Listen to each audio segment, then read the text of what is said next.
So basically 'ఏక్ నిరంజన్' మీ మెమరీలో what does it hold అన్న? అప్పుడు మీకు మీకు అప్పుడు చేస్తున్నప్పుడు యాహ్! అంటే 'పూరి' గారిలాగా ఎవరు రాయలేదు.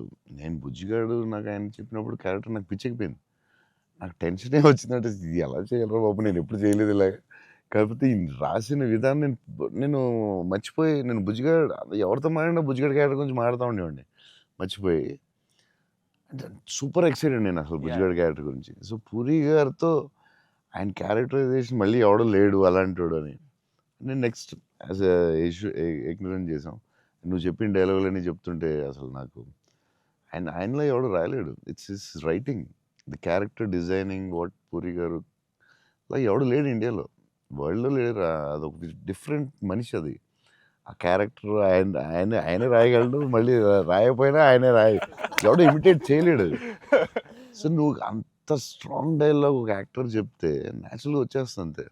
మీరు దాంట్లో ఆయన 'సోనూ సూద్' దగ్గరికెళ్ళినప్పుడు కూడా సూపర్ ఉంటదన్న. ఆహా! ఎవరు నన్ను కొట్టారంటే, "సార్ ఐయామ్ చోటు. నేనే సార్ కొట్టింది." అసలు నాకు 'ఏకనాథంలో' చాలా ఫేవరెట్ ఏంటంటే ఏడుస్తా ఉంటాడు కదా! ఏంటి మగోళ్ళు ఏడుస్తారా అంటే, ఎవడన్నా ఏడుత్తాడు. బాధతో అది భలే రాసారు అనిపించింది ఆయన. అది నువ్వు అన్న డైలాగ్ లైక్ విలన్ డైలాగ్స్ కూడా చాలా బాగుంటాయి ఆ ఓహ్! సినిమాలో. యాహ్! దాన్ని దబాంగ్ ఘాట్‌లో కూడా పెట్టారు. 'ఏక్ అవును. నిరంజన్' డైలాగ్స్.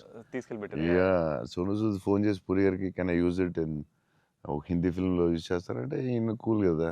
చేసుకోమన్నారు. దబాంగ్‌లో కూడా పెట్టాడు. హీరో అది ఎవర్రా విలన్ అవునన్న. యాహ్! వాడే. యాహ్! సేమ్ 'సోనూ సూద్' గారే చెప్పినట్టున్నారు యాహ్! 'దబంగ్‌లో' సేమ్ కూడా. సోనూ సూద్ ఆయన ఫోన్ చేసి అడిగి పెట్టాడు. ఓహ్! సూపర్. సూపర్. ఆయనలా ఎవడు రాయలేడు అంతే. ఇంకంతే.